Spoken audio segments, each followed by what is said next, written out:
All right, in your headlines at this hour, the Weather Service has adjusted the level 6 warning for damaging winds in the Western Cape province to level 8. More headlines. The first cabinet lekgotla of the 7th administration is expected to sit next week. Meanwhile, South Africa has another centenarian, Magdalena Boerstander from Jan Kempdorp in the Northern Cape, has reached that milestone earlier this week.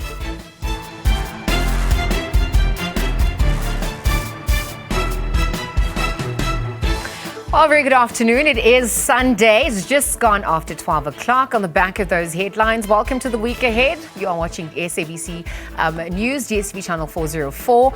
We, of course, are live with you from our Auckland Park studios in Johannesburg. And we invite you throughout the show to take part in our conversations. Give us a call during the next 2 hours. Our number is 011714 0680 or 011714 0681 or 011714 0682. So plenty of ways to reach us, but do sit back, relax. I'm Liesl Wilson. It's a very good afternoon to you. Thank you for joining us. Let's get straight into the show today.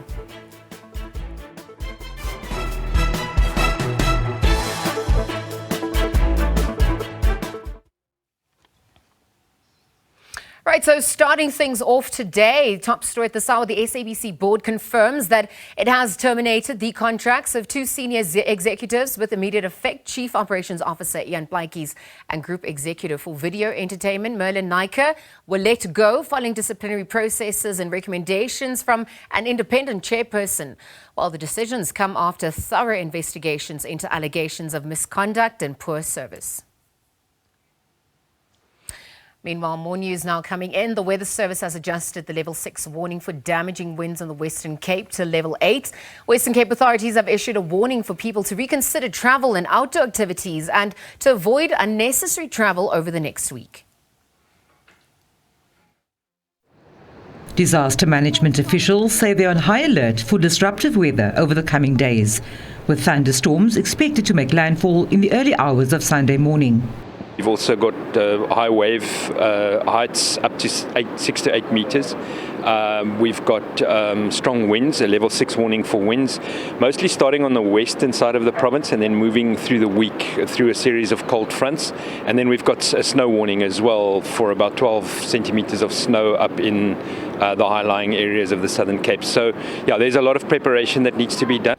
Various communities in Cape Town have already suffered damages this week due to rain and heavy winds. In the Monwabizi informal settlement in Kailicha, over 4,000 people have been affected when gusting winds blew down their shacks on Wednesday evening. Some desperate residents are trying hard to rebuild before the coming storm. Oh, Sisi, there was a very, very bad that night. Because on time was I preparing to sleep, there was a big sound, and then I just shake, ooh, and outside everybody is out, everything is damaged, no house for everybody on that night. Authorities and disaster relief agencies are hard at work assisting affected residents.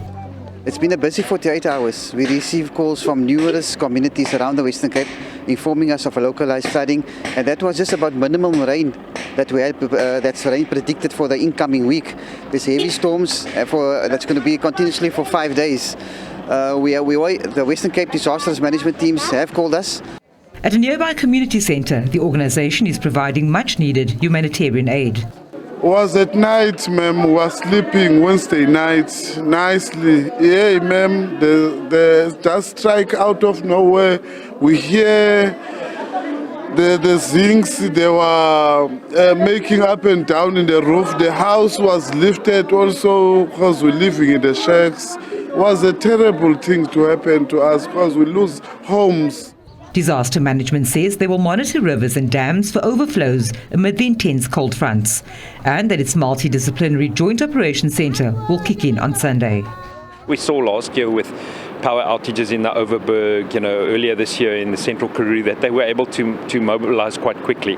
So it is really just part of our planning, is looking at every eventuality, not just, for example, the rescue side, but the humanitarian side, electricity, agriculture, whatever is required. Coastal communities have been urged to avoid the shoreline as much as possible over the next week, while those who do not need to travel have been asked to stay home. Vanessa Puna, SABC News, Cape Town. Well, South Africa has another centenarian. Magdalena Boestander from Jan Kempdorp in the Northern Cape province reached that milestone earlier this week and is being celebrated by friends and family alike. Another year on the clock, ringing in the country's latest centenarian. But being alive for 10 decades can be daunting and a bit unbelievable. I can't believe I'm 100. Can it be? I really can't believe. Can a person of 100 still lift their legs and walk? Oma Magdalena saw World War II, the Great Depression, and lived through apartheid in her many years on Earth. But she remembers fondly a time when people were much more tolerant towards each other. The old days were good. We were civilized. We had respect for each other. It's better than now. People hate each other and swear at each other. Oma Gosi, as she is affectionately known, has 191 descendants. Very, very strict. She was very strict. When you're 18 years old, you must go and work. You can't come and depend on your parents. You must, if you left school, leave school. You must go and work. She's very naughty. She always has a joke ready. Every time you have a conversation with her, you will leave laughing. Oma Gosi is said to be strict and fiercely independent. She took up smoking at the age of 60 and recently decided to quit. And while she decided that it is her birthday and wouldn't leave the bed, she still enjoys a little walk. Ulrich Hendricks, SABC News, Jan Kempdorp, Northern Cape. All right, let's turn our attention now to stories that made headlines in the Sunday newspapers. In fact, for this segment, joining us this afternoon is Makhudu Safara, Deputy Editor of the Sunday Times and Editor of Times Live. A very good afternoon to you. Thanks for your time at this hour. Busy. Good afternoon. Thank you for having me. All right, so we obviously, as always, have 4 newspapers that we'll be dissecting going through the headlines. I actually want to start off with the Sunday Times, and perhaps look at the big headline that you've opted to go with, SA Nuke Power Plan Hot Up. So now, obviously, we know that Energy and Electricity Minister Jose Makgopa says that work is at an advanced stage. So talk to us about what's coming through the procurement processes at this point and really what it entails. Okay, so there was initially an understanding that the government is procuring energy from car power ship, and there were controversies and delays and all manner of things. And so this week, government finally confirmed that, look, the car power ship deal is off. Now the question then became, what's the plan going forward? And we did an interview with the Minister of Electricity and Energy, who then said to us, look, there's work that's underway to make sure that government procures about 2,500 megawatts of energy from nuclear. He says that the initial work has been done, and that they're now waiting for National Treasury to give them the thumbs up, about this deal. And obviously, I mean, there've been controversies about nuclear in the country. Remember, it came up many years ago, and there were issues raised. Are we going to be safe? Is it going to be affordable? Are we going to bankrupt the country as we procure this? Is it even necessary? But I think at this point, many people having endured load shedding for months on end, are at a point where they're saying whatever can work, let it be put on the table. But the key question about how much is it going to cost the taxpayers? Absolutely. Has not yet been answered. And the minister is saying in the piece in the Sunday Times today that, look, we will be ready, in a month or two, and will come out and indicate what the cost implications of the deal are. Because there are also questions about who's actually going to run it. Will it be Eskom? I mean, there is experience with Kuberg, and that is cited in the article. So that is a valid question. And then also implementation timelines, right? This is not something that's going to happen tomorrow, even upon approval. It's not a plug and play type of thing. But the minister does indicate that it's something that will take between 5 and 8 years, I think he said. But the initial work must start at some point, and the ball, he says, has been set in motion. And the considerations vis-a-vis solar energy, perhaps also as we're transitioning, I mean, how is that also going to assist on the back of the plans put forth? I think as a result of the changes in cabinet that were announced, you would have noticed that he's now assumed some of the powers that used to be with Minister Mantashe. Yes. That makes it easier for him to look at both electricity, but also, issues of renewable energy and so on and so on. So he says all of that are on the table. I think there's a bid window 8 that's open, that suppliers are kind of readying themselves to submit whatever documentation. But he's saying that is well on course. But also, I mean, as towards the end of the past week, Eskom celebrated the 100 days of no load shedding. Yes. And part of the reason we have that is, of course, mainly, the maintenance work that has been done, etc., and the great work done by our, great people at Eskom. The chairperson and the CEO, absolutely.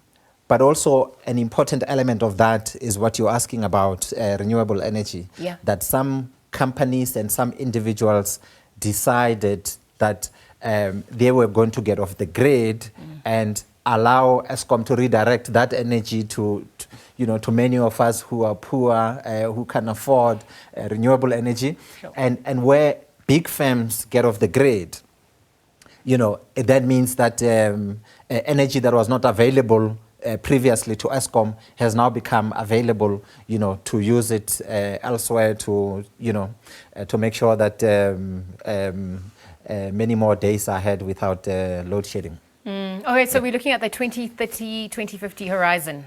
If these plans do come to the fore. But obviously watching with bated breath, right? Because a lot's at stake here. Yeah. Whilst we navigate that, along with this new GNU envisioned or implemented, I mean, I can see that it was the Durban July. Did you attend? No. Who was best dressed for you? Can see star quality on the paper there. But that's Sanele Mthembu showcasing a design by Thandeka Zondi. Perhaps we could also look at more political matters, though. Lizega writing, your ANC fears kept DA out in Gauteng. So possibilities, probabilities, it's a numbers game. And there are fears to be allayed. Talk us through what Lizeka has really outlined in this point. Obviously now the ANC having formed a minority government with Rise Mzansi, IFP and the PA. Yeah. Why the DA's exclusion? It's a very beautiful piece, and it's a very important piece in my view about what's happening in our country at the moment. So essentially, in that piece, what we explain is that there were considerations within the ANC to say, what are the implications of including the DA in the GNU or Grand Coalition, whatever it's called, in Gauteng, in relation to the upcoming local government elections and the next general elections 5 years from today.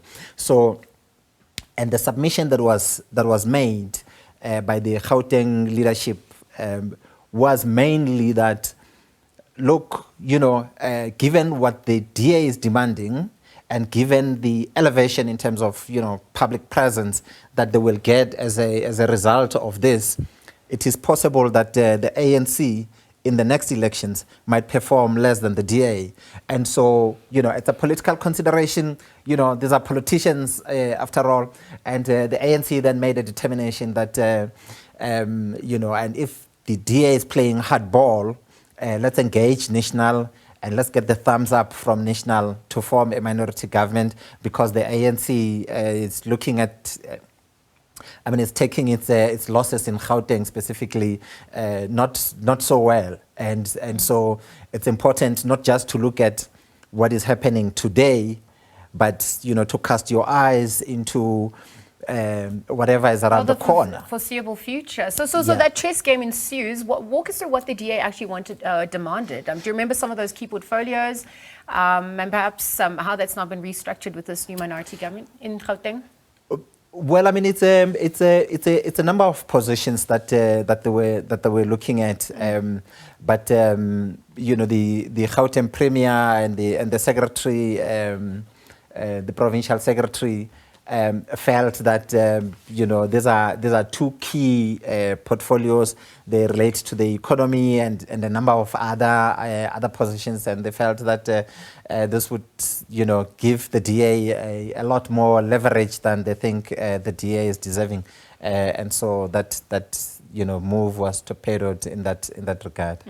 Well, again, as we said, chess moves ensues, and we need to see how this is going to obviously affect the residents, the citizens of this country, and see how that's going to all play out. Thank you for unpacking the Sunday Times.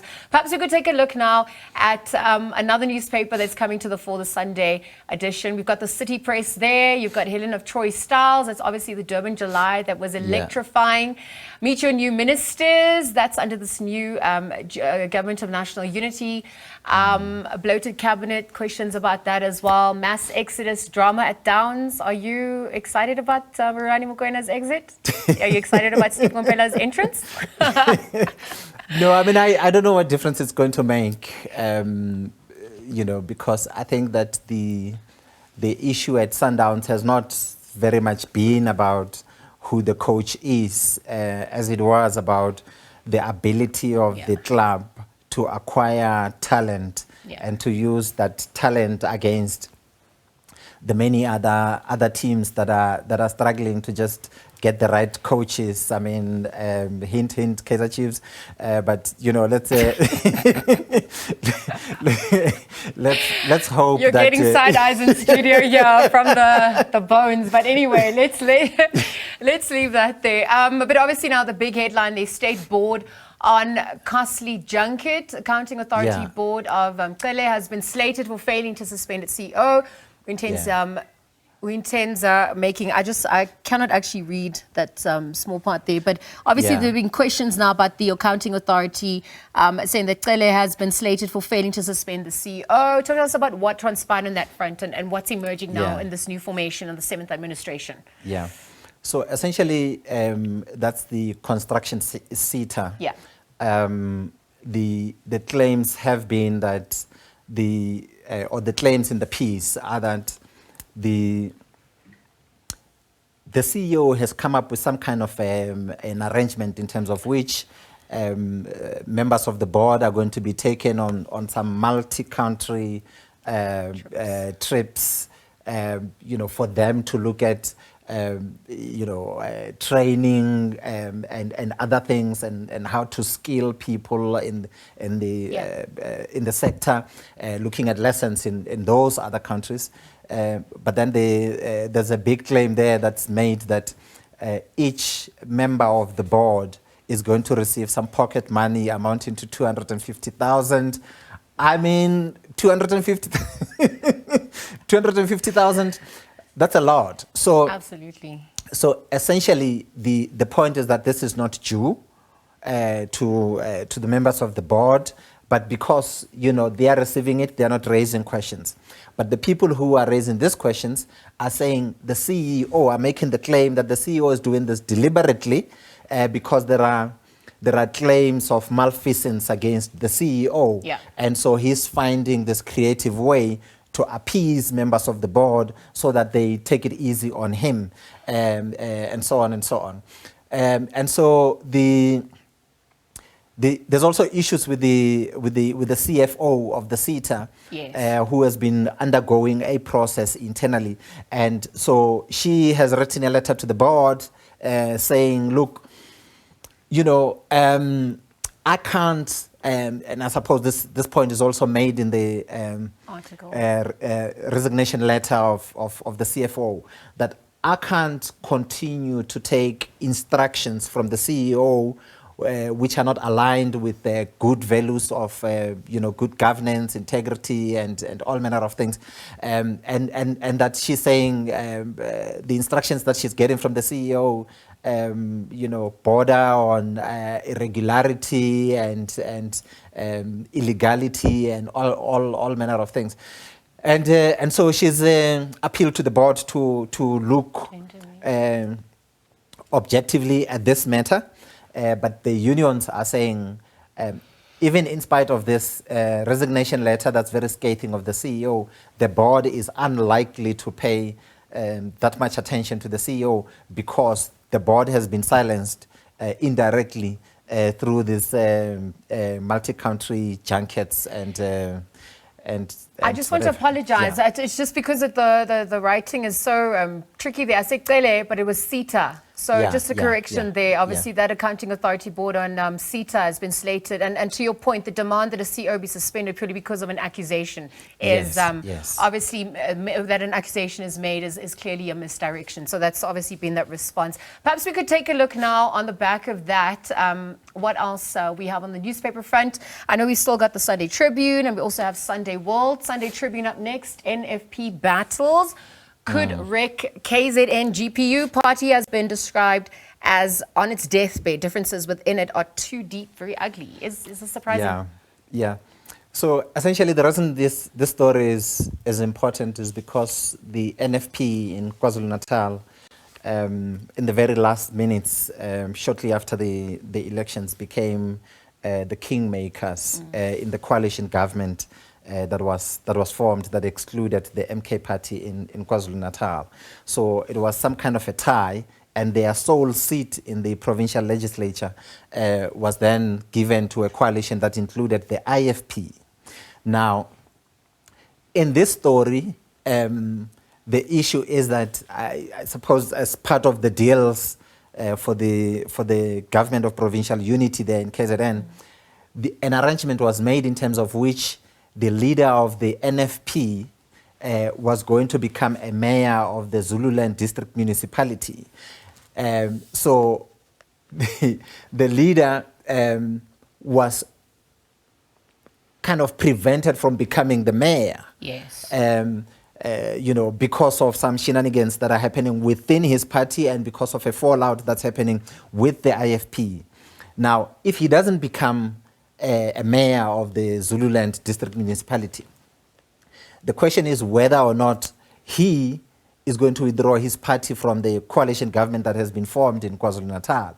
And if he does, that provincial government, which is a majority by one seat, then collapses. Absolutely. And then the MK party and the EFF and the NFP then stands a chance. So that relationship between the NFP and the IFP is very tricky, but it's also very important because it is the glue that's keeping the government in KwaZulu-Natal going. If that relationship is not managed properly, things might just fall apart there. I need to obviously now also move on. I know the Oriental Charm wins Durban July. I mean, the Sunday Tribune is in KZN. So Oriental Charm won that main race. That was at the Hollywood Bates Durban July yesterday. And there's also concerns about funeral pyres, which have been put forth or mooted for KZN amid a lack of crematoria. So that's also come to the fore. Hindu community members citing that, and obviously that conversation going on social media. Perhaps as we move from the Sunday Tribune, we can take a look at the Sunday World. Lots of headlines there. Let me start with Pitso. New twist in Downs Pitso court case. That's obviously that ongoing saga between the money that has to be repaid. You've got GBV accused ANC Youth League leader refuses to step aside. given the ANC step-aside rule and what emerges there. You've got actor's wife takes blame for troubled marriage. Selo Magegangube. And then obviously Zuma's daughter wreaks havoc in MK party. Power-hungry Duduzile accused of purging comrades that she perceives to be a threat to ascendancy to power. Yeah, Where do you want to start? Maybe let's start with a light piece at the top about actor's wife takes blame for troubled marriage. So there've been quite a number of battles. There've been quite a number of stories about Silomake Ngube. Is this marriage going to last? Is this it? Blah blah. And of late, following the arts festival in the Eastern Cape, there were some claims that he may have raised his hand against her. And what's happening here is that the wife has sent a statement to Sunday World to say, look, these are the things that I've done that are wrong in this relationship. If there's one thing people shouldn't do is to accuse this actor of raising his hand against me, because he has never, in spite of me doing certain things in the relationship, he has not raised his hand once, and I don't think he'll ever do. And that's why I'm still in this relationship. GBV is too important for me to just try to cover up something if at all something happened. But I can assure you that nothing has happened. So essentially that's what she's saying in that piece. But in the main piece in the Sunday World, the claims are that we've seen that the party has been changing quite a number of leaders, the Secretary General here and there, but essentially the main point being made there is that Duduzile is using her relationship with her father to kind of get rid of people within the party that she believes will stand in her way of becoming the apparent heir should anything happen to her father, and so on and so on. So they list quite a number of examples of people, and that those who are being elevated are closer to her, and those who are gotten rid of are the people that she has identified as threats, allegedly. But essentially, that's what the piece is about. Well, it's the start of a new week and we are not short of drama. So I'm pretty sure this is not where it's going to end in terms of the news cycle. But obviously those are the headlines making, making news on our newspaper front. Makuru joining us there to unpack that and more.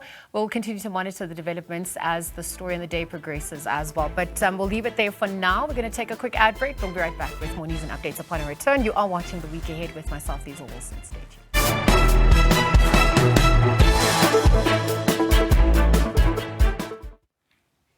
All right, welcome back. Week Ahead continues. Let's take a look at more news now. Governance expert Dr. Tim Make says that key priority areas such as the economy as well as energy supply, job creation, inequality, as well as crime and corruption should be prioritized at the Cabinet lekgotla this coming week. The lekgotla will be a first of its kind under the Government of National Unity. Well, ministers, deputy ministers and director generals will have the immediate task of discussing as well as formulating and adopting policies that will move the country forward under the 7th administration.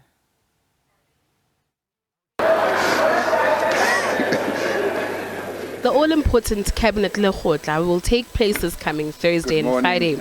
Cabinet, under the Government of National Unity, will have the mammoth task of coming up with key policies that will deal with the current challenges the country faces. Energy supply is critical for the economy. Once you have stabilized the energy supply, then they need to put all efforts to make sure that they grow the economy.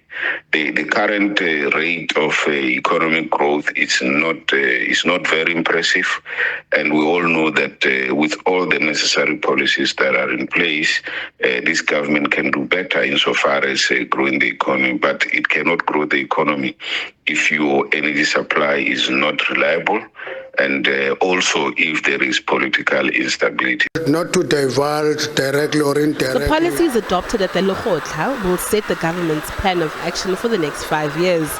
Therefore, various policies from different political parties will have to be aligned and consolidated. Forum of South African Directors General, commonly known as FOSAD, which is chaired by the Director General in the Presidency, have undertaken work of analyzing the manifestos of the parties to the GNU and will submit a proposal for consideration and adoption at the Cabinet lekgotla. Mike says cabinet ministers must put their money where their mouth is and truly put the needs and interests of South Africans first. One of the critical things that is going to be very important is that for the government of national unity to survive or to strive to achieve what it wants to achieve, it really depends on visionary leadership. I think it is important that those leaders who have been appointed in those positions which they've been appointed, as the president said, that these positions are the positions of privilege, meaning that they have been appointed in those positions for the sake of the people. Now, this will require them to appreciate the fact that it is not about them as individuals. It is not about their political parties, but it is about the nation. It is about the South African citizen. And if they embrace that kind of an attitude, then we shouldn't be having situations such as where they do not agree. Meanwhile, several ministers have already met with their predecessors and have had handover engagements. Natasha Piri, SABC News, Johannesburg. Right, so the new executive cabinet comprising of ministers from various parties is set to meet for the first time to harmonize their party manifestos into a unified government policy. So joining me in studio to discuss and analyze this crucial meeting is political analyst Sandile Swana. Sandile, good afternoon. Thanks for joining us on the SABC at this hour. Good afternoon, Lizelle, and good afternoon to the viewers of SABC. It's interesting times in our country, and we're actually all still trying to make sense of possibilities and probabilities at this point. And I actually want to look at the Cabinet lekgotla, the impact that it's going to have, given this government of national unity formation, perhaps the potential conflict or tensions that could also arise as a result. Yes, the tensions that are obvious, but obviously there are tensions that are relative to the citizens, but there are tensions, a bigger part of the tensions are inter-party tensions. Yes. So what I am sensing is that each party wants to be able to have full control of a given portfolio and use that portfolio to advertise for the next two rounds of elections, the 2026 election and the 2029 election. So a minister, for instance, the Minister of Home Affairs, there could be others, will announce that I've suspended, I've extended the visa, temporary visas, this, that, and the other. And then it is splashed throughout the social media and the newspapers as not a government of GNU initiative, but as an initiative of a specific political party. In that instance, it would have been the DA. So people now will want to take to use their portfolios and to take on programs that are going to give them visibility. No, absolutely. And so the question about policies, finding common ground for that sense, different ideologies, balancing that. I mean, how is that all going to come into play? You must remember that, when you talk about even the orientation of public representatives into their new jobs, yes, there are pre-existing documents yes, that they are asked to refer to. So one of them being the NDP. yes. So these DGs that are going to be consolidating the manifestos, they are consolidating them to say where does this fit in, for instance, in the existing NDP, which is a framework that guides government work until 2030, as it were. Yes. On top of that, I think you've got a SADC master plan and an Agenda 2063 yeah, of the African Union.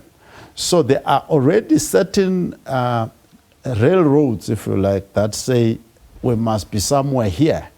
But when people are campaigning with these manifestos, some of the statements that were made in the manifestos are just wild statements.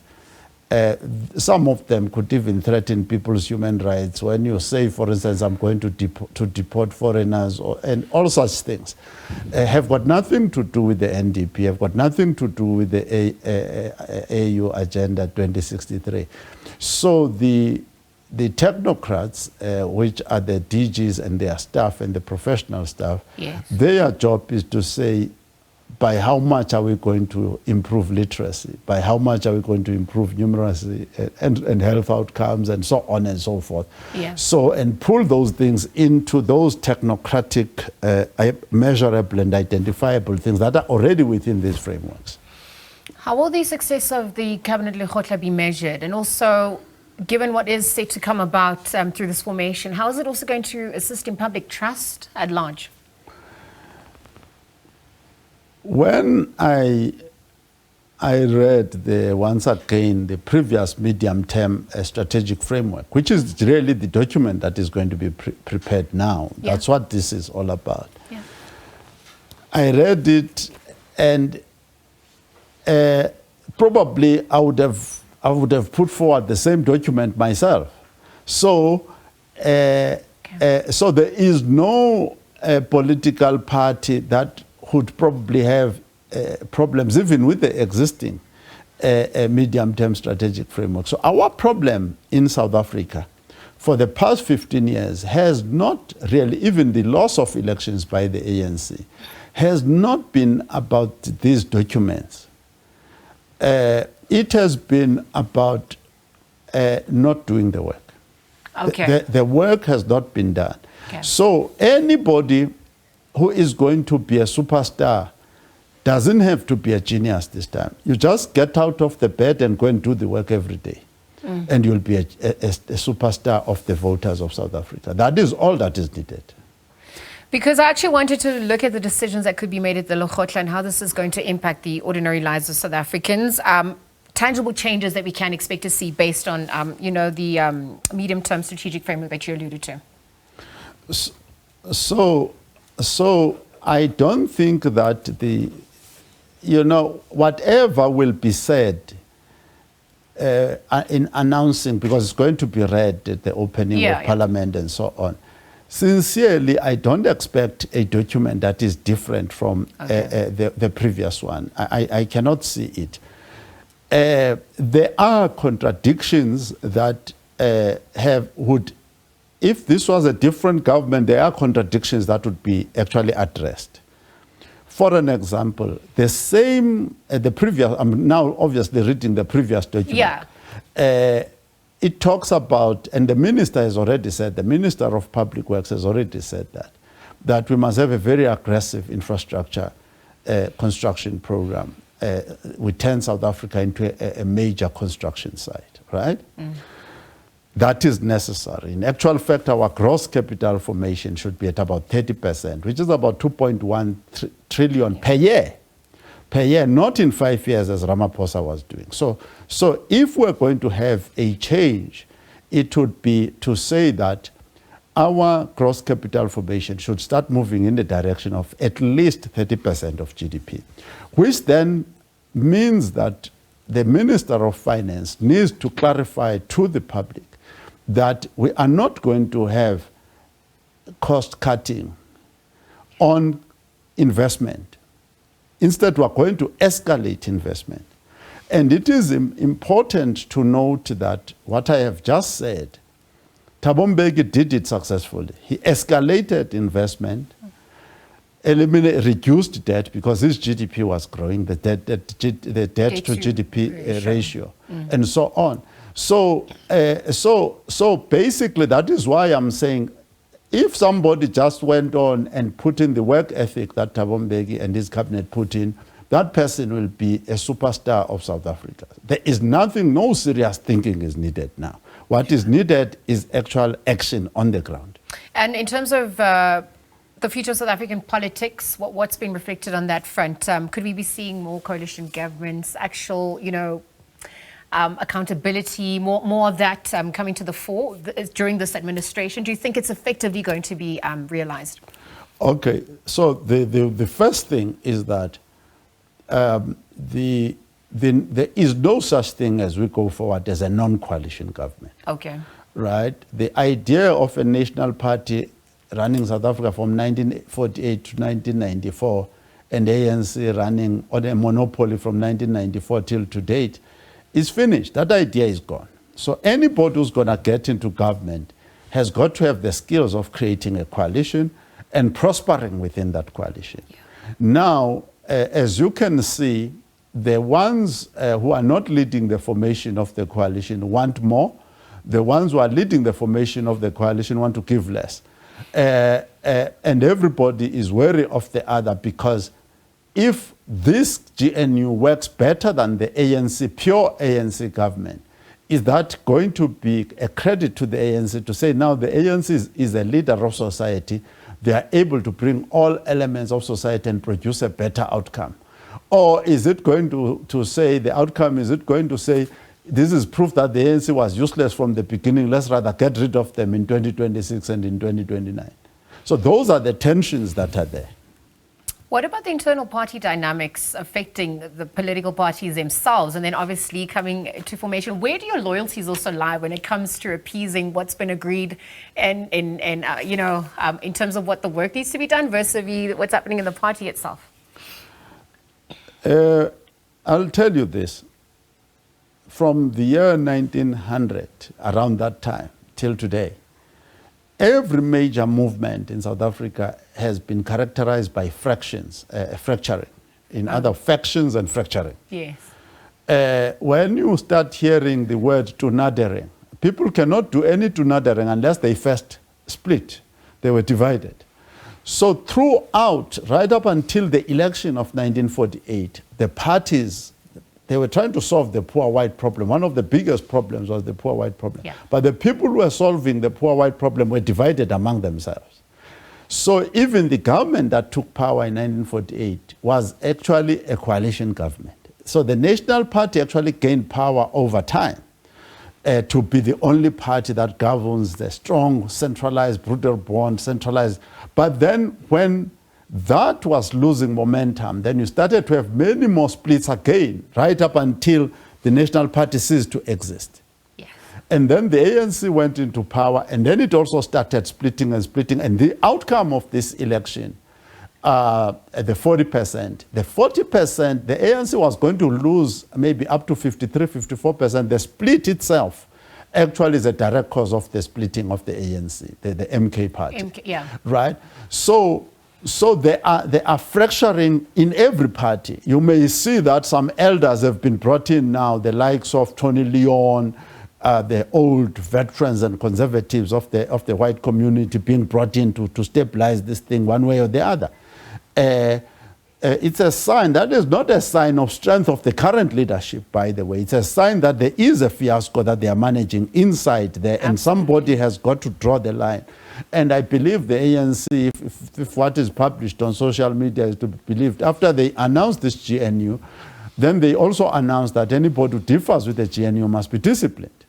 Will be disciplined if you are an ANC member and you run around saying you are opposing it, and things like that. So in every political party, there are at least the two major ones, the DA as well as the ANC. There are tensions inside the parties themselves. And the DA has been splitting, by the way, left, right, and center. Musi Maimane is a product of the DA and is not necessarily a participant, a full participant of the GNU. Action SA comes out of the DA. They are not in the GNU. And they identify the DA as a crook and dishonest and what have you and what have you. And they've got complaints. So there are fractions all over the show. But there are certain people, perhaps, who hold and protect certain interests, old money interests in the case of the DA. So Tony Leon and Zelenzile represent the voice of that old money interest to make sure that there are no youngsters who are running helter-skelter, creating crazy schemes. So those are the tensions that are there. And the ANC is actually collapsing. It has no intellectual way forward, no bright ideas coming through, no strategies. And it can see that it's game over. So all of those things are creating tensions and people are losing jobs. And what does this mean for the opposition and opposition parties in the country at large? Them playing their role in that sense as well, given the fracturing that you allude to, just going forward. The opposition parties, in this case MK and led mainly by MK and the EFF in the main, and Sungula, ATM and so on, they have a professional job to do. Opposition is actually defined in the constitution and in the laws of this country. And you cannot just be shouting reckless slogans. You need to follow the procedures and know where to look, where the money is going, where the work is being neglected, etc., according to set laws and regulations. So we would expect to see a higher level of professionalism. Let me make this controversial statement. I would hope that now that Judge Lope is out there as a leader of the opposition as well, that he would use his vast skills and genius to actually create an opposition on a record that has not been seen since 1994. Well, that is a conversation starter. Perhaps you can interact with us. Let us know on the back of what Sandile also echoed, what your expectations are ahead of the cabinet lekgotla, the role of the opposition, the factions, the fracturing that's happening in political parties, how this is all going to be playing out, and ultimately how it affects you as a citizen of this country. Do interact with us and let us know. But perhaps as we leave the conversation there, again, thank you to Sandile Swane, political analyst, for joining in and weighing in ahead of that cabinet lekgotla that's happening on the 11th and 12th of July. Perhaps we could take a look now at more news coming in for this week ahead. We've also seen newly appointed Basic Education Minister Siviwe Khwarube, who's one of the most challenging portfolios to lead in South Africa, because the poor educational outcomes, as well as our literacy rates and oversubscribed, overcrowded schools, are well documented. Khwarube has made it very clear that the system needs an overhaul and that this can only be achieved with the buy-in from all stakeholders. Let's take a look.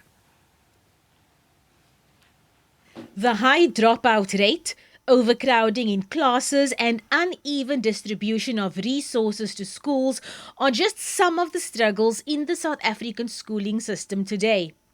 Added to that is the socio-economic situation of many communities in the country.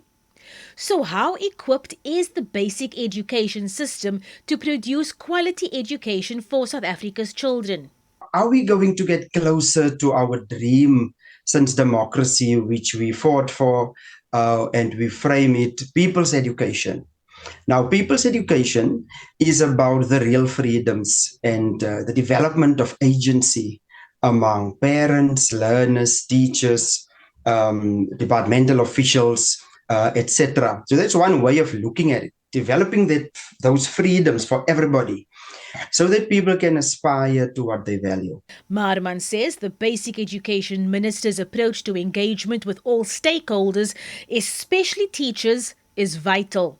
Yeah, I think about the many studies that have shown that teachers in South Africa in the public schools are not that very happy with what's happening. They have a curriculum that restricts them. The system are over-bureaucratized in terms of administration and record keeping.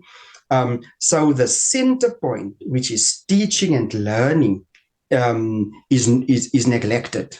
There has been mixed reaction from teacher unions to Khwarube's appointment, but she has made it clear her priority will be to ensure access to quality education. I want to prioritize the issue around literacy and numeracy. It becomes very, very important. We know some of the worrying statistics around grade 4 learning and where learners are. We want to make sure that that is rectified as soon as possible. And then on a more personal note as well, the issue around pit latrines. I'm going to be very, very much the pain for the DG in the next time, in the next while, to make sure that pit latrines are eradicated in South Africa. It cannot be that 30 years into our democracy, there are still children who are dying in pit latrines. And then lastly, I think the issue around curriculum review. Marman says he is not too concerned that Khwarube has never been a teacher herself. He says he is more interested in her ability to build a system of cooperation, collaboration and engagement to take the department forward. Abra Barbia, SABC News, Parliament. All right, let's take a new look at news related further field. Now, President Cyril Ramaphosa has congratulated Keir Starmer on his appointment to the position of Prime Minister of the United Kingdom. Starmer assumed the position following a landslide victory over the general elections, which were held on Thursday. President Ramaphosa says that he looks forward to working with Prime Minister Starmer to enhance the strong historic relations between South Africa and the UK. Now, the two countries are strategic partners with a broad and vibrant relationship anchored by a commitment to liberal values, democracy, and the rule of law. President Ramaphosa looks forward to working with Prime Minister Starmer to enhance the strong historic relations between South Africa and the UK. South Africa and the UK are strategic partners with a broad and vibrant relationship led by a commitment to liberal values, democracy, and the rule of law. Well, expanding on that story, the new UK Prime Minister has meanwhile appointed his new cabinet and pledged to always put the country first. Keir Starmer doesn't have much time to celebrate his landslide election victory, with a number of pressing domestic issues and a high-profile foreign trip coming up in the next few days. On that note, SABC News UK correspondent John Beaver reports.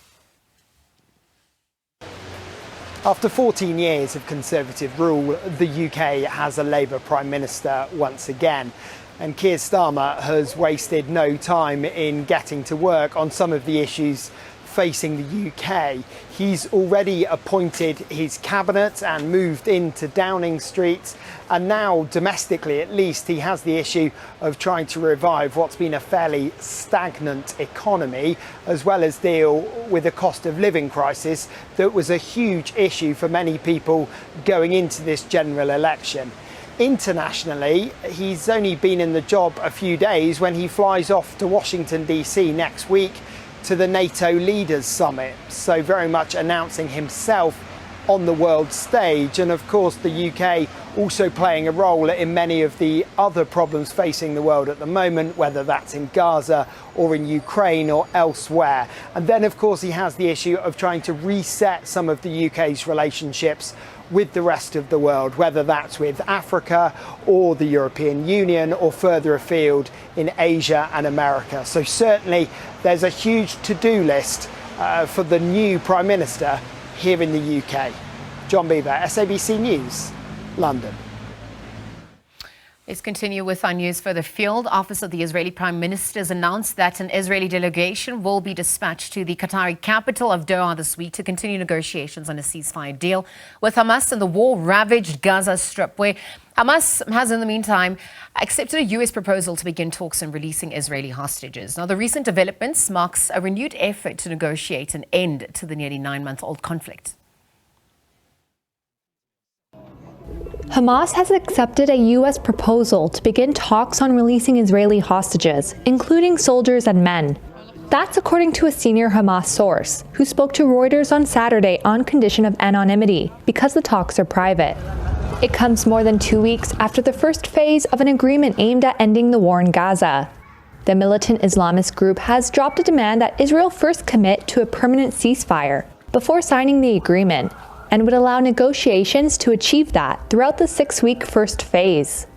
If accepted by Israel, a Palestinian official close to the internationally mediated peace efforts said it could lead to a framework agreement, ending the 9-month war. A source in Israel's negotiating team, speaking on condition of anonymity, said on Friday that there was now a real chance of achieving an agreement. A spokesperson for Israeli Prime Minister Benjamin Netanyahu did not immediately respond to a request for comment on Saturday. For the first time in many months, we feel there is a spark of hope. At a rally, families of hostages called for Netanyahu to go through with the deal. Netanyahu, we saw you sabotage the deal over and over again at the moment of truth, and each time our hearts shattered. Do not dare break our hearts again. Meanwhile, Israeli forces stepped up military strikes across the enclave. At least 16 people were killed on Saturday when a school sheltering displaced Palestinian families in central Gaza was struck by an Israeli airstrike. That's according to the territory's health ministry and the official Palestinian news agency. The Israeli military said it targeted gunmen operating in the vicinity after taking precautions to minimize risk to civilians. At least 38,000 Palestinians have been killed in the conflict, according to Gaza health officials. Hamas's October 7 attack on southern Israeli cities killed 1,200 people and took some 250 hostages, according to official Israeli figures. Well, you are watching The Week Ahead on the Sunday afternoon, DSTV Channel 404, SABC News. Thank you very much for tuning in. Of course, we're back at the top of the hour with more news and updates, so don't go anywhere. We'll be right back.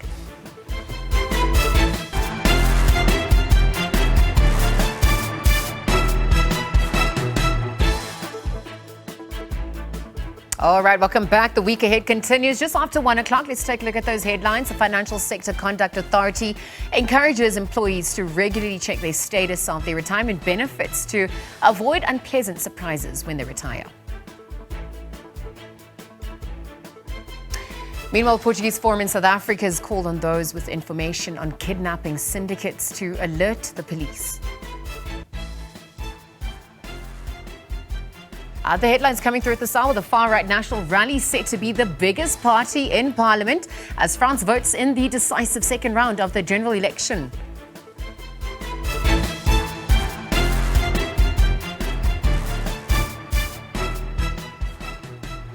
Well, very good afternoon. You are watching The Week Ahead. Welcome to SABC News, DSTV Channel 404. Of course, we are live from our studios in Auckland Park, Johannesburg, and we have been at it since 12 o'clock. That conversation continues. We invite you to be part of our conversations. Give us a call for the next 2 hours. Our number is 011 714 0680 or 011 714 0681 or 011 714 0682. Plenty of ways to reach us. I, of course, am also Diesel Wilson. It's a very good afternoon. Let's take a look at what we have in store for you the rest of the show today.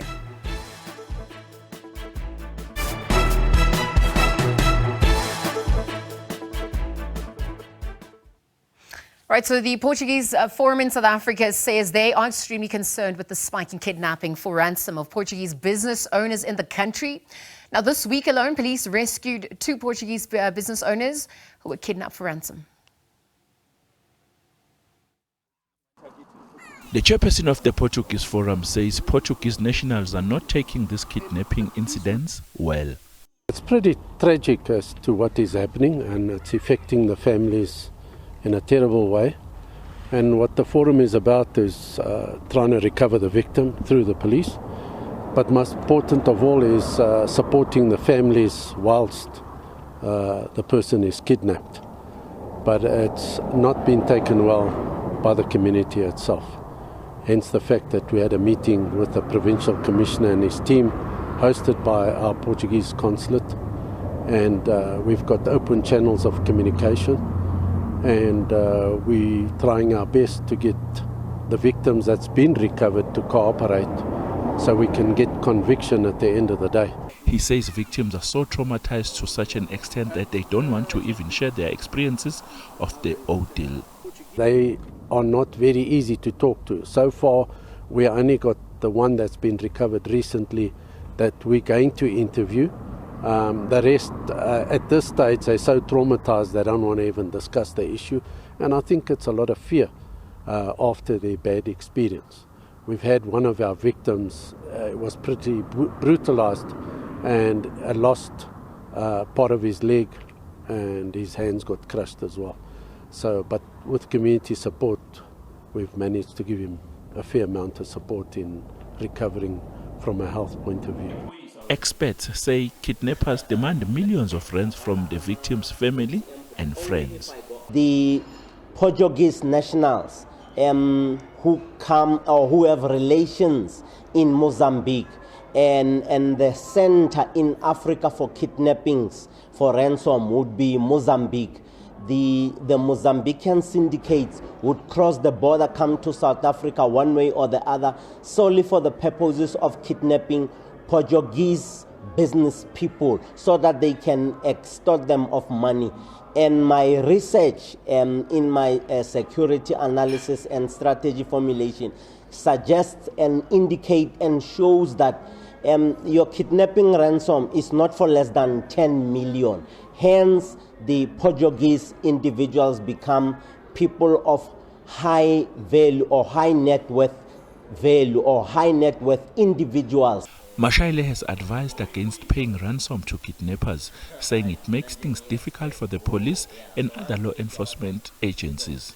Most of them paid a ransom, which makes it a little bit difficult for law enforcement agencies to can pursue the matter. But the police, whether law enforcement, whether kidnapping ransom has been paid or not, have an obligation to ensure that they arrest those who have perpetrated that crime so that it must not continue.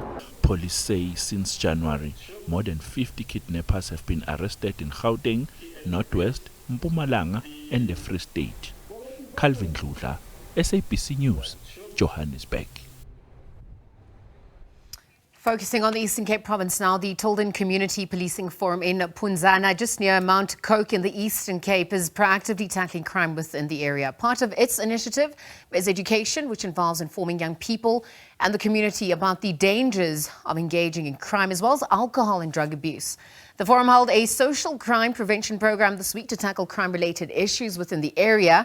And the community is besieged by criminal activity, with women-headed households bearing the brunt of it all. It also laments what it deems delayed responses from the police. The first steps towards a crime-free village. Young people are being informed about the dangers of alcohol, drugs and criminal activities. But mob justice is also frowned upon, and the message to refrain from taking the law into your own hands is also being spread. The community is plagued by crimes like stock theft, housebreaking and robberies. The reason we do this is to see that the high rate of crime in our area is too high now. And then we decided to do the awareness campaigns as fun like this. And then we see in Ndogobana we need to take a step forward to minimize this crime rate. Residents in the area, particularly women, say they feel unsafe due to the high crime levels. I'm also one of the victims. We don't feel safe because if you don't shut up your gate at late, we are all afraid that someone can get inside and do everything what he wants to do. So we are not safe at all as older people. And even we have got our properties here at home, like cars and everything. So we also don't feel safe because we don't know what is going to happen. For example, when they get into Kuzana's shop, they use that thing of breaking the padlocks. So we also feel not safe because even if you put on a padlock on your gate, they will just crash it and get inside. There are more than 40 villages in the Punzana area serviced by only one police station. Tilden is also the only village with an active community policing forum, and the Department of Community Safety says more communities must join hands with the authorities to fight crime. Active involvement of the committee members, because they're the ones who are there who know exactly what is going on there. Police are not there 24 hours, but our committee members are there 24 hours. But they tend to turn a blind eye when things go wrong in their communities. The people that are selling drugs, the people that are selling alcohol unlicensed are there, but if they're not reporting those things, then the police won't know. So if they can they can be actively involved and come forward whenever they witness something that is going wrong in their communities, then I believe that can assist in terms of reducing crime in our communities. Police spokesperson Lieutenant Sipokazi Mawisa says the police in that area face several challenges that also affect many other rural areas. She says the terrain, roads and distances that have to be traveled by the police teams have a big impact on the response times, but she says the number of patrol vehicles has been increased in rural areas. Sidima Mvegu, SABC News, Tilden in the Eastern Cape. All right, let's take a look now at other news in the Eastern Cape province. Several residents of Extension 11 in Ngobo in the Eastern Cape, they're up in arms. They are accusing the Dr. A.B. Tsuma local municipality of deregistering nearly 800 approved housing beneficiaries. The deregistered applicants are demanding to be reinstated on the list. Some residents of Ngobo have been waiting for houses for more than 20 years, getting by in poor living conditions.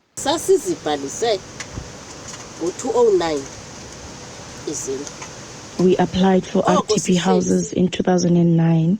We've been waiting since then. Since we are old now, we ended up asking our children to follow that up. We have now found out that we have been deregistered and we don't know how.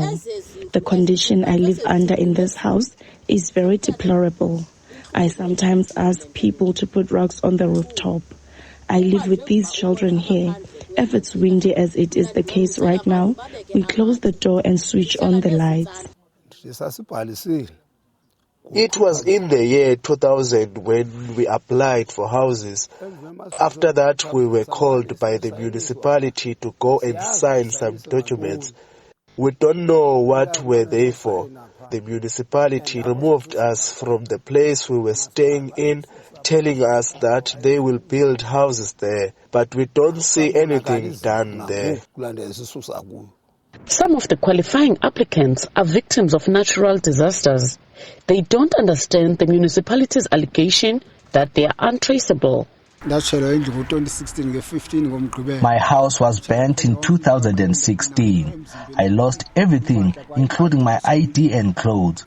I went to report the matter to the municipality and they gave me one blanket. Then they took my photos and I never received anything else from them. I was helped by the old woman who stays next door by giving me this check because I was destitute. I'm still staying here ever since the municipality promised to build us houses. We got the report that we are untraceable. But that is very strange because we have been attending meetings that were called by our community leaders. The Dr. A.B. Xhoma municipality wants the affected residents to reapply, a request the residents reject, demanding to be reinstated on the list. The housing project was approved after a very long time. So it's important that we trace the beneficiaries if a project is approved after a long time, because we have experiences whereby beneficiaries are untraceable when we look for them to give them their houses. So the Human Settlements Department verified the beneficiaries in 2022 through an announcement that was published in a newspaper. Indeed, around 1,000 people showed up to say they are still around. 759 people could not show up, so we deregistered them. We are saying 759 that has been deleted by Human Settlement must be brought back, but they must not undergo the re-registration. They must be reinstated as we are requesting these beneficiaries. But as the process continues to drag, the affected people are losing hope of ever getting the keys to a new home. Fundiswa Mhlekude, SABC News, Ngobo. Right, let's continue now. We know that the Weather Service has issued a level 8 warning for damaging winds in the Western Cape. A series of cold fronts are expected to make landfall today, continuing into most of the week next week, bringing high winds, heavy rain, snowfall over the mountains. Provincial Disaster Management Centre officials have been deployed to manage the influx of incidences, and dam levels are also being closely monitored. Authorities are also urging people to reconsider travel and outdoor activities and to avoid unnecessary travel over the next week. Thousands of residents are already experiencing discomfort after days of rainfall and strong winds, which have caused extensive roof damage. On that note, our reporter Vanessa Puna is now on the scene to tell us more. Vanessa, good afternoon. Perhaps you could give us an update on the current situation and in terms of residents, how they're coping with the ongoing severe weather conditions as well. Yes, good afternoon to you. We are coming to you from the Western Cape Disaster Management Centre, and we will be getting that update from the Disaster Management Head, Mr. Colin Diner. But let me just reflect on what we have seen out and about in Cape Town this morning. A number of roads have been closed due to flooding. We do know that most impacts are felt in informal settlements in the low-lying areas where various organisations, including humanitarian aid, the Gift of the Givers, are out assisting those residents that have been affected due to the localised flooding. We also know that that we are expecting wave heights of up to 10 meters amid a storm surge. But let me bring in now Mr. Colin Diner. He's the expert on these matters. Mr. Diner, very warm good afternoon to you. Already the impact is being felt, and of course we still have a week ahead of us with these various level warnings for extreme weather. Over the past few hours, we know the storm hit at early hours of this morning. What has transpired since, and where has the biggest impact been felt? Hi. So the big impact that we had already was on Thursday evening when we had the strong winds that affected Ward 99 in Khayelitsha, and there's like 4,000 people that were displaced. 1,000 shacks were damaged. And those people we are still working with and providing humanitarian aid. Together with the national and provincial human settlements departments and the city, they are looking at providing shelter because this is going to continue for a while. Places are being accessed for shelter for those people. We've had some other areas, Guguleto. We've had areas in Klopmuts, Makassar that have also been affected. So it's really those informal settlements. On the west coast, our big problem is up in the kind of Cedarburg mountain area, in the Cedarburg municipality. Wuppertal, last year in June, it was cut off for quite a while. Again, we are seeing areas there, Eselsbank and into Wuppertal that are closed, and we obviously need to monitor that to make sure that we're able to create access there as soon as possible. There's a couple of main, there's quite a few roads that are closed, but the main kind of concerns for us in Meyringspoort, we have a situation where a truck was blown over. The provincial traffic and the fire and rescue services are there working on removing that truck. I think they've already actually achieved that. The Huguenot Tunnel has been closed for heavy traffic and is diverting now into past the Toeskloof Pass. The Slanghoek Bridge has also been closed due to flooding, low-level flooding. And those are kind of the areas that we are mostly concerned. There's a few areas that have been without electricity. Rawsonville, Tolbach and Ballard had localized problems. Eskom are part of our team, our operational team, and they've sent teams out there. They've also been on standby since we activated on Friday. Mr. Diner, of course, early days, just a few hours into the stormy weather, but of course, just on the board behind you, we can see that rain forecast for the rest of the week, and of course, it spikes at certain times. A message of caution, I suppose, when it comes to people that are out on the roads. Also, we know that we're expecting very, very high waves and possible damage to coastal infrastructure. How concerned are you about that? Yeah, look, we're very concerned about, because it's a series of fronts and it's prolonged. So it's not as if we're going to have one major storm and it's done. It's a continuous series that's going to go until Friday at this stage. We're getting updates every day, twice a day from weather services. So, we have to make sure that we're getting as accurate as we can as far as information is concerned. And so there is quite a concern. That's why we have a very big team of many different disciplines that are working on this. Another major concern that has come up just recently and in this meeting was that there's a high fire danger index in the Garden Route. And we recall 2017, we had an out-of-season major fire incident there. So that's something that we're going to be looking at very, very closely in the next couple of days, monitoring any fires that break out in that area to prevent a repeat of what we saw in 2017. And then just lastly, Mr. Diner, in terms of evacuations, you've mentioned the Ward 99, and we were out there yesterday, we've seen the situation there, so many people affected, and of course the danger there with people trying to rebuild in these conditions, the windy conditions. We see those corrugated iron sheeting could possibly injure, perhaps even fatally so.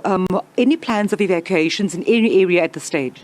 Not at the moment. We are monitoring quite close. There's a lot of, for example, dam monitoring going on with the Department of Water and Sanitation's hydrology people. So we do monitor. You've got to always be very careful when you evacuate because you've got to move those people somewhere. And so we have to make that decision with very much informed information. There's no decisions at the moment to evacuate anybody, but it is something that we can do quite rapidly if we need to do it. And, when getting people in the open, as you say, with flying debris, with these strong winds is always going to be a danger. So it's something that we will be keeping an eye on, but there's no immediate decision. Mr. Diner, thank you so much for your time this afternoon. They're just giving us an update with regards to the situation in the Western Cape. Of course, large parts are being lashed with heavy rains as well as extremely high winds. And then also just a message of caution to people out there to stay safe as much as they can and to avoid having to travel on the roads if they can do so. Thanks, Vanessa, for that update. We'll continue to monitor developments as the day progresses. Vanessa Puna, just bring us an update there, Weather Service having issued a level 8 warning for damaging winds in the Western Cape province. Perhaps as we turn our attention now to other news making headlines, private security companies and some cash-strapped municipalities are either falling behind in their retirement fund contributions, putting at risk the retirement benefits of their employees.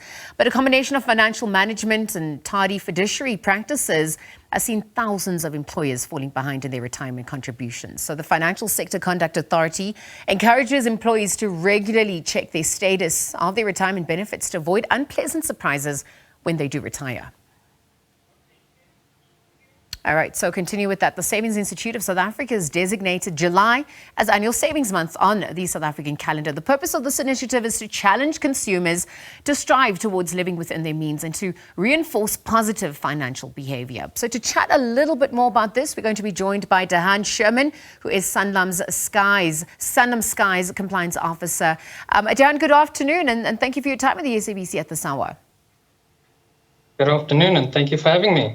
All right, so Dahan, in your capacity, obviously, as a National Debt Advisor at Sanlam, perhaps you could speak to the research that has indicated more than 80% of middle-income consumers now have no or limited savings that they're able to now access within 7 days in case of an emergency. What this is indicative of, the general picture in South Africa, perhaps, or is it just amongst certain earnings groups? Talk us through the reality on the ground according to the research.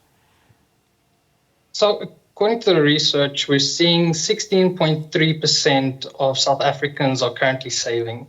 So that's 25 to 30% lower than the rates we're seeing historically.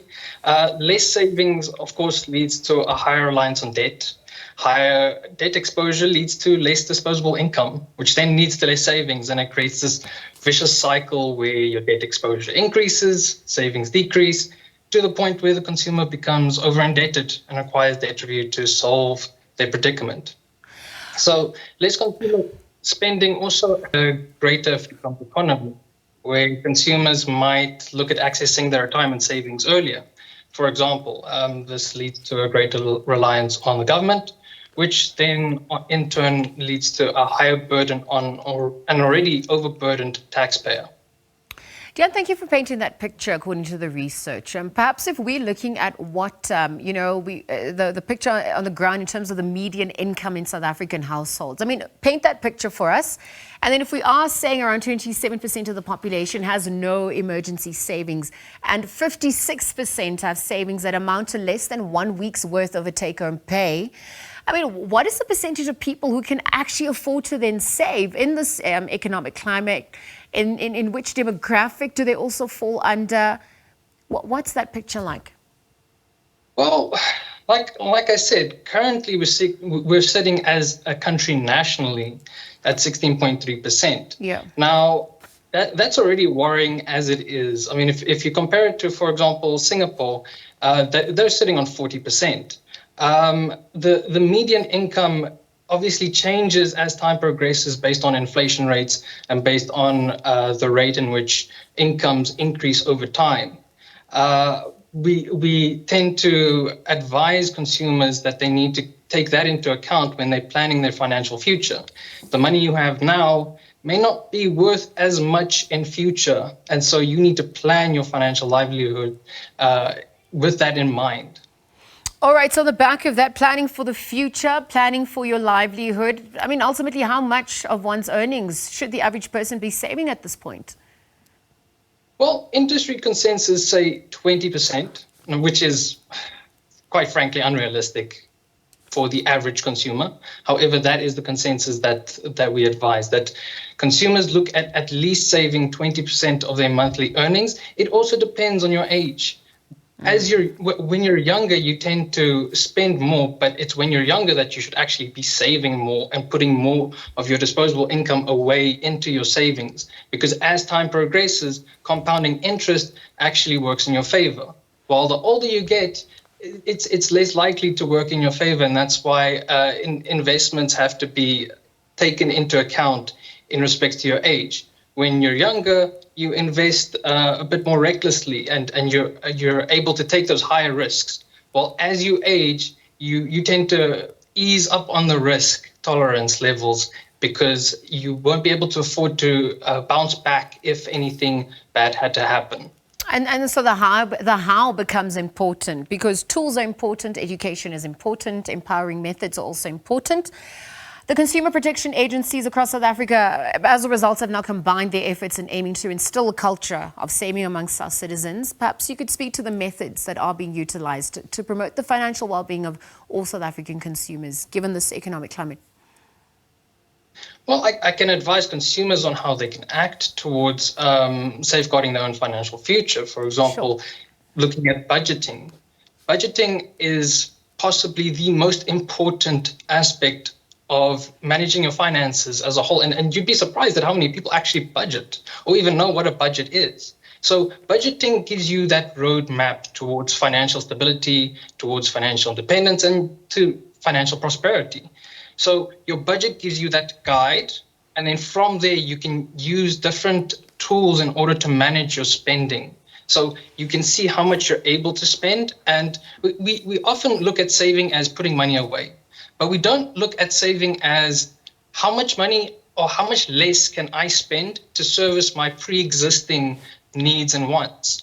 You know, savings is not just putting money away, but also how you spend money and trying different ways to spend less to service those same needs and wants. And thank you for that, because I just wonder in terms of compiling that budget, I mean, that you're obviously advocating for, managing one's bank accounts, understanding debt management, understanding how to manage loan repayments, defaults, etc. Do you think that there is enough financial literacy, education, training at this point in South Africa as a whole, but particularly on the Consumer Protection Act and how it works to consumers' favors? To be honest, from what I've seen, there isn't as much information out there as there should be. We all have access to the internet. However, you know, not everybody has the time nor the interest to research these topics. So there has to be a bit more of an effort made in terms of just educating the general public as to their rights, as to financial literacy. We look at the schooling system, for example. We don't have as much emphasis on what happens after you leave school. Many youngsters leave school not knowing what a budget is, not knowing what taxes are, not knowing anything of the world, and now we expect them to adapt to an ever-changing system and to an ever-changing economy. So I feel as though there should be a lot more effort being made to educate consumers as a whole, because we'll be able to see how that affects our economy in the long run. Consumers that are more financially stable and are more financially literate are more likely to make clever financial decisions, which end up growing an economy. No, absolutely. And I wonder then at this point, stigma attached, fear of money, its circulation, how it works, etc. Is that also something that needs to be dispelled and reworked in a sense, that framework? Definitely, quite definitely. I think consumers need to understand just the general concept of what makes an economy tick and how their actions, their decisions and their choices have a direct impact on their pocket. I mean, we don't always tend to think of the bigger picture, so to speak. We think of the here and now. What do I need to spend money on now? What are my needs now? And we don't realize what impact that has on the whole and how that impacts our pockets directly. For example, inflation is a huge factor to take into the equation. Why is it that the government raises interest rates? Why is it that they drop into interest rates? It's all to manage consumer spending and to manage the inflow of money to the point where money doesn't depreciate at a fast rate, if I could put it that way. And that's why there's always the Reserve Bank looking at their, their threshold for where they want inflation to land on. And that's why they're constantly raising and keeping the interest rate high to try and push down inflation to that sweet spot that assists consumers in the long run, because then your money depreciates at a less of a faster rate, if I can put it that way. No, absolutely. And Dyavan, these are just some of the questions that you provided answers to. There remain more questions at this point as well. But for time's sake, I'm going to leave the conversation there. And thank you for weighing in, perhaps as we shine a spotlight on Savings Month this July. Dyavan Sherman, Sanlam Sky's Compliance Officer, National Debt Advisors, joining us for that chat here on the SABC. Thank you again to him for joining us at this hour. On that note, let's continue with more economics news. Business Asset Funders Business Partners have clarified the royalty clause in its loan agreement, where the clause has created a lot of frustration and has been the subject of several court cases with some of the company's clients in financial difficulties. Business Partners provided asset finance of up to 5 million rand to establish a viable business. But the asset financer says that it added this clause in the loan agreement as a means of protecting itself from defaulters. A royalty agreement is a legal contract between two parties to use the owner's intellectual property in exchange for royalty payments. Let's take a look. Business Partners has been around since 1991. The company says it signs off on loans of up to R1 billion a year.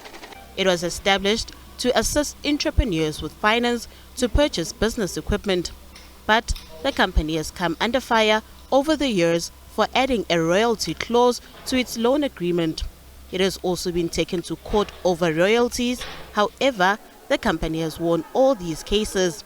It says this clause is meant to guarantee the company repayment of the loan in an event that the client is unable to make the repayment.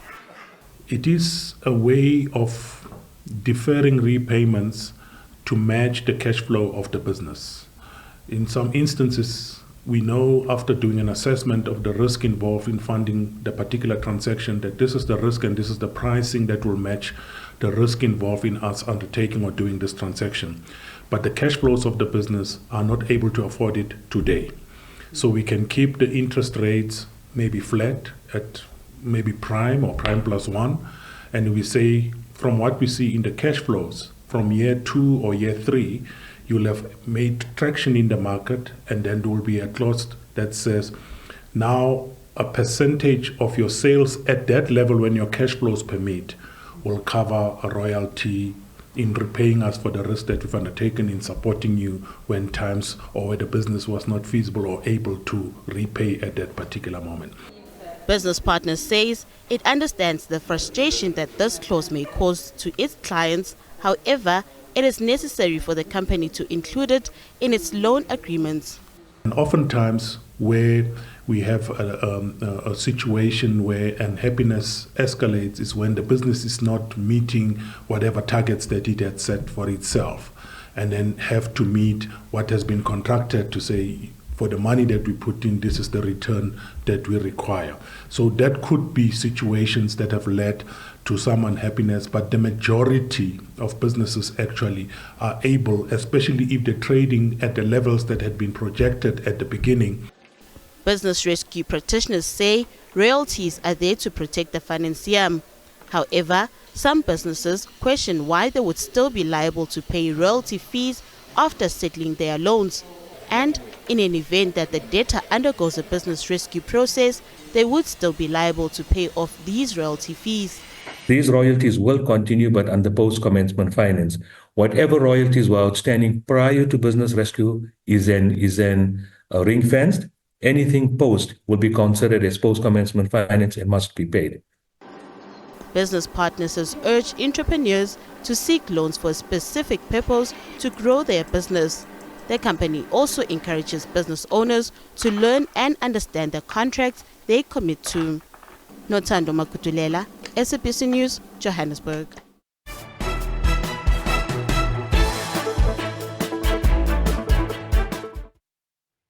Welcome back. Let's continue now. An established Gqeberha-based playwright and actor, Xabiso Zweni, scooped a Standard Bank Ovation Award for the second time. The award is given to a theatre production that has excelled during the National Arts Festival in Makhanda. Now, back in 2020, Zweni won the same award when he performed and directed Booty is the Beast virtually. You can't keep me here for eternity. You must have a plan of getting me and some of my members across.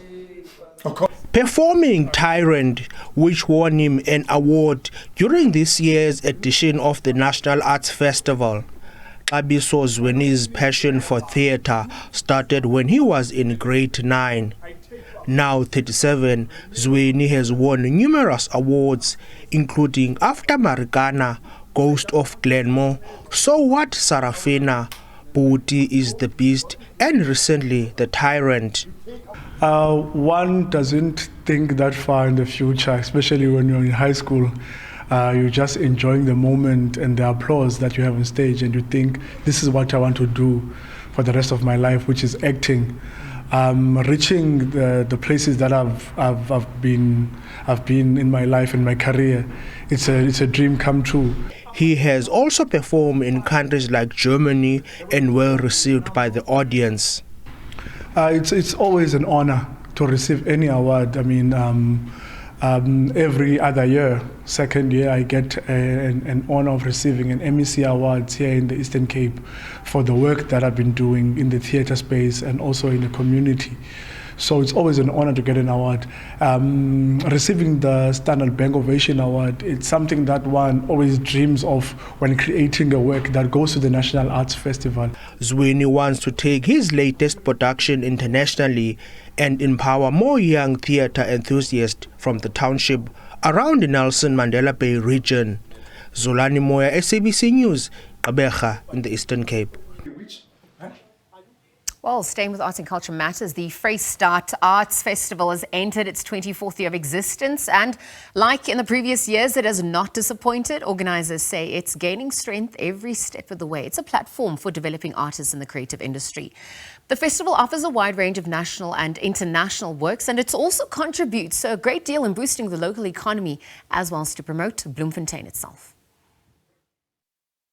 The Vrystaat Arts Festival, initially called the Volksblad Kunstefees. It's an Afrikaans inclusive festival that dates back to 2001. The chilly winter weather is not a distraction at all. To patrons, all that matters is fun and the festive atmosphere.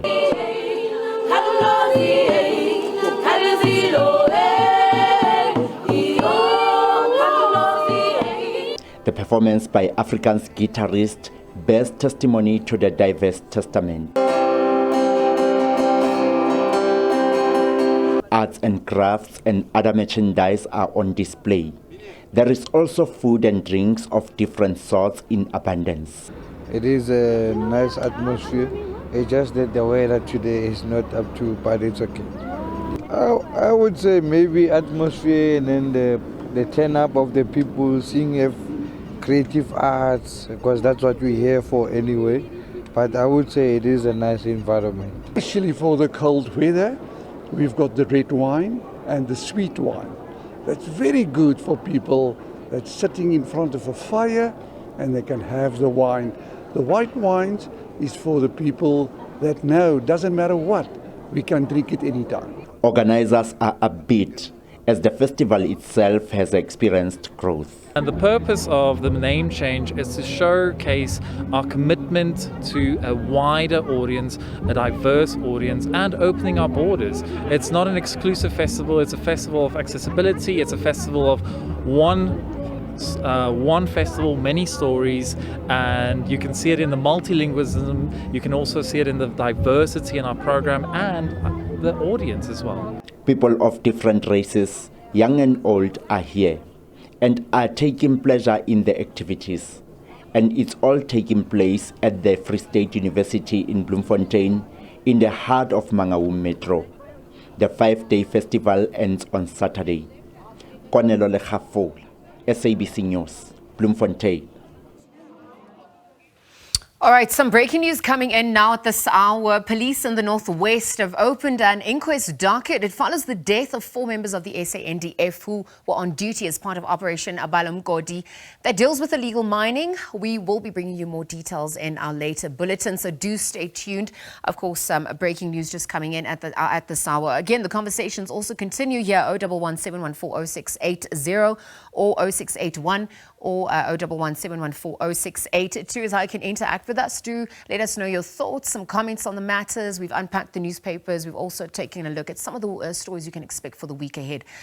For now, though, as we continue, residents of Molalani village in the Gaza area in Limpopo accused the Maruleng municipality of failing them, where they said that the authorities promised to reconstruct a tarred road as the old one is riddled with potholes and damaged. But instead, the municipalities hired a company to fill the potholes with sand.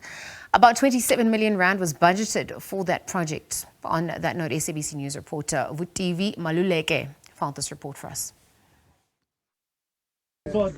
Concerned residents of Molalane village want transparency regarding the construction of a ring road. They say Mayor of Maruleng Municipality Tsehomo Sola promised to build a new road, but it's not happening. The mayor lied to the community. I remember 3 weeks ago, the time when the mayor invited the community to just come here and tell them about the road, and the community they try to clap their hand, and their hands are very loud like the dusters. And now we just surprised while the mayor do a rehabilitation. And this time to tie road is tie road under Kundulashu, and they make it by hand. So we expect to make the new one, as the mayor said. This road is affecting me as a person with disability, because if I'm from town, they left me at the T-injection of coming here at Molalane, my village. So this is affecting me very, very, very, very, very much, because I find it so difficult to take the properties which I bought at town and go to another car with my properties. A community leader says they want an explanation from the local authority. They are putting a new road on top of the old one. And then if we check the history behind this old one, there were not machines or equipment, a proper equipment to build or to make this road. But we are surprised now. Why are they putting a road on top of an old one, which was not made proper? It was made by the community. The municipality has cited budgetary constraints. We have embarked on a program of rehabilitating Molalane Access Road, which is 10 kilometers, but currently we are doing 5 kilometers due to budget constraints. The road has been riddled with potholes, so we are fixing those. We are rehabilitating the road so that it is of better riding quality. Residents say the reluctance of the municipality to give them information about the project is not in line with the Watupili principles. I'm Vutivi Maluleke, SABC News, Molalana. All right, let's turn our attention now to news further afield. The United States says it will complete the withdrawal of its nearly 1,000 personnel and equipment from the airbase in Niger Republic today. The military junta in Niger ordered for the withdrawal of the personnel in April after toppling the government of President Mohamed Bazoum last year. Tesem Akende reports from Jos. The U.S. military personnel have been assisting in peace efforts against insurgents in Niger. In March, more than 100 terrorists attacked on army units in the country, killing 23 soldiers and leaving 17 others injured, according to the country's Ministry of Defense. General Ekman says some of the American troops have been relocated to other West African countries, while others will be transferred to European locations. The Nigerian junta has also given the U.S. military a September deadline to exit its drone base in the country. The junta is now partnering with Russia against its security threats. Niger, in partnership with Mali and Burkina Faso, have also formed a joint task force to tackle security concerns in their countries. Tesem Akende, SABC News, Jos. Well, Iran's presidential election has been won by the reformist candidate Masoud Pezeshkian. He finished nearly 3 million votes. This was ahead of his hardline conservative rival Sahed Jalili in the second round.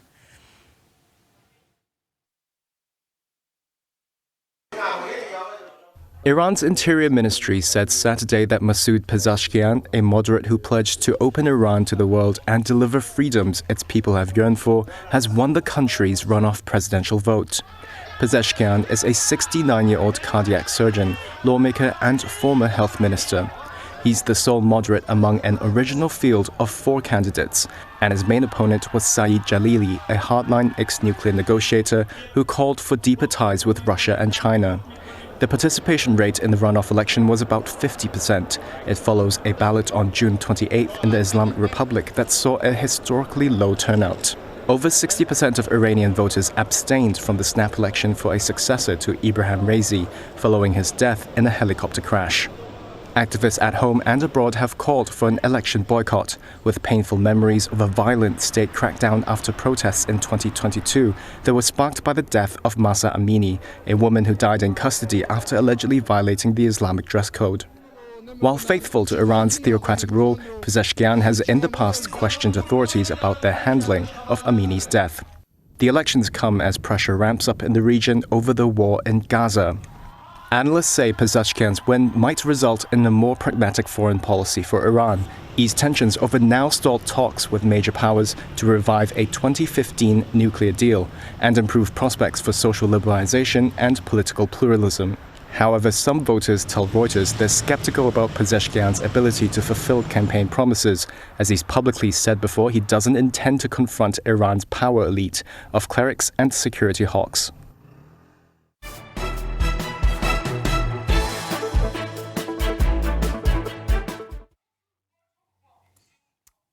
Welcome back. The week ahead continues with myself, Lisa Wilson. We're going to take a look at the weather phenomenon that is happening in the country, unpacking this a little bit more, because we know that South African Weather Service has issued severe weather alerts for today, the 7th of July.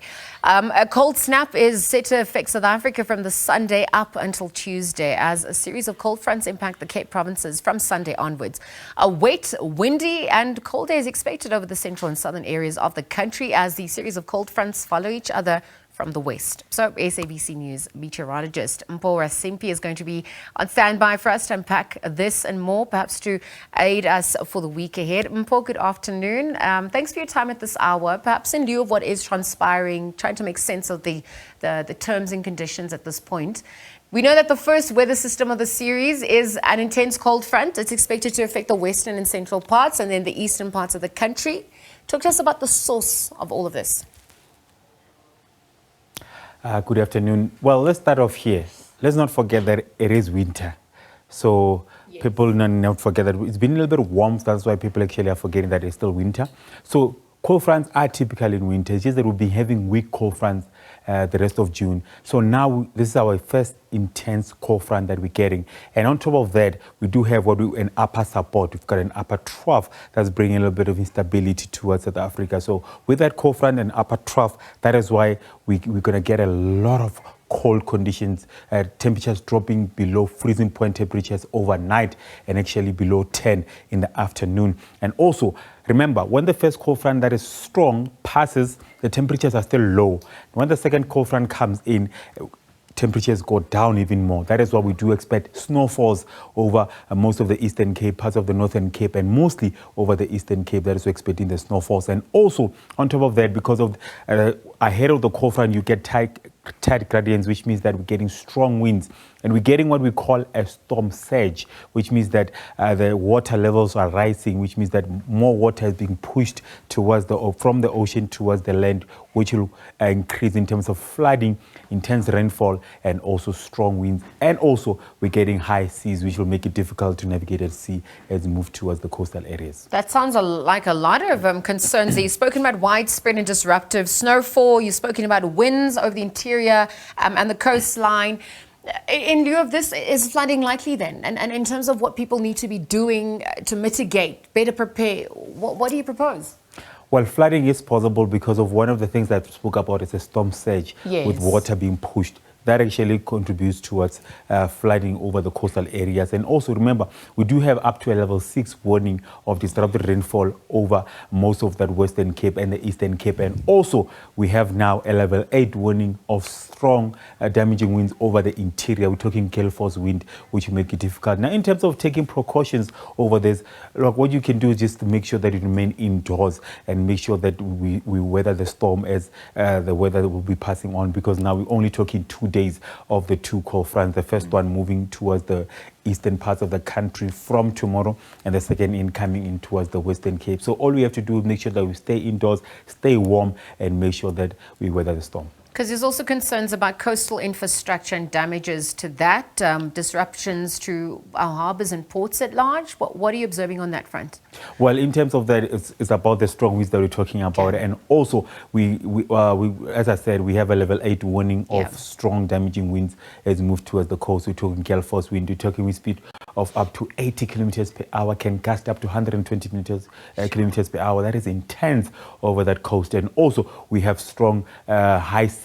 We're talking waves of about 2 meters to 3 meters high. So it's going to be intense over that coast, especially over the Western Cape. That is where they're going to get the brunt of the effect, because of that's what basically where the cold front will hit first over the coastal areas over the Western Cape. We are monitoring developments, and I know that there's running commentary about winter coming with cold fronts, so it's usually expected. But I want to look at how it compares to previous years. Is it more severe this time round from your vantage point? Well, with that question comes the question of climate change, which is a very sensitive thing, but it is happening. So in terms of the past winters, we do get now and then intense cold front. We had about 2 last year, which were this intense. So it's just common. The only difference is that now we need to understand that because of climate change, these events are becoming more regularly and they are more intense. So it's going to be a normal occurrence of getting 1 or 2 strong, very strong cold fronts, which are accompanied by an upper system that is giving them a more, it's fueling them, making it more instability and more intense. So we do expect, we did get 2 of them last year. And now this is the first one that we're getting in July. And I do expect and predict that we'll get another one before the winter That was going to be my next question. How much longer can we expect the cold weather also to continue in view of climate change? What are you witnessing for 2024? Look, 2024, as I said, that I'm still expecting one more intense cold front. Okay. Remember, then we move to our severe thunderstorm season. Remember, after spring, we get to our severe thunderstorms. That's when we're going to get a lot of thunderstorms, a lot of lightning, a lot of rainfall. So I do expect 2024 to remain giving us more intense weather with the El Nino, which is just passed, and now we're going to be moving towards our transition season before we move to our severe thunderstorm season. So we do expect a lot of weather coming through. For before July ends, as I said, I do expect yet another intense cold front to come through and give us a lot of rainfall and also temperatures dropping significantly. And on that note, you do understand that Tuesday morning will be the coldest morning this year so far. So it'll be really, really cold. Sorry, but please repeat that. I didn't. Tuesday morning will be the coldest morning, the coldest night or morning, Tuesday morning. So shocking, I had to hear it twice. Yeah. Mpo, you've spoken about infrastructure and potential damages. You've spoken to the public warnings that public needs to do to heed, in view of what's transpiring. Perhaps small stock farmers and animals alike. What should people also be preparing on that front, just as we conclude? Yeah, well, on that note, for the stock farmers, look, the icy conditions are going to be a problem. Yes. Because remember, we haven't disruptive rainfall, meaning that, disruptive snowfalls, which means that some passes will be closed and we're going to get icy conditions. So crops will they'll get too much. It'll be icy on the ground, meaning that they need to be careful to make sure that their crops are somehow covered or somehow find a way to actually make sure that livestock are actually taken care of, because it will be really, really cold. Remember, when you're talking below freezing point conditions, Sunderland was going to drop to about -8, and Free State will be around Bethlehem. I'm expecting around -4, -5. So we're talking extreme cold conditions over those areas for the next coming days. Certainly hope everyone has their winter warmers out. Mpo, thank you for joining us. But I know we're monitoring those developments now from today up right until for the rest of the week. But so we'll leave the conversation there for now and I'll leave you to it. We're going to end it there. In fact, the entire show also comes to an end. That is a wrap for the week ahead. We continue to monitor news and developments on SABC News, DSTV channel 404. So do stay tuned to that. But from myself, Liesl Wilson, and the rest of the team, as always, it's It's been an absolute pleasure. It's goodbye for now. Do take care.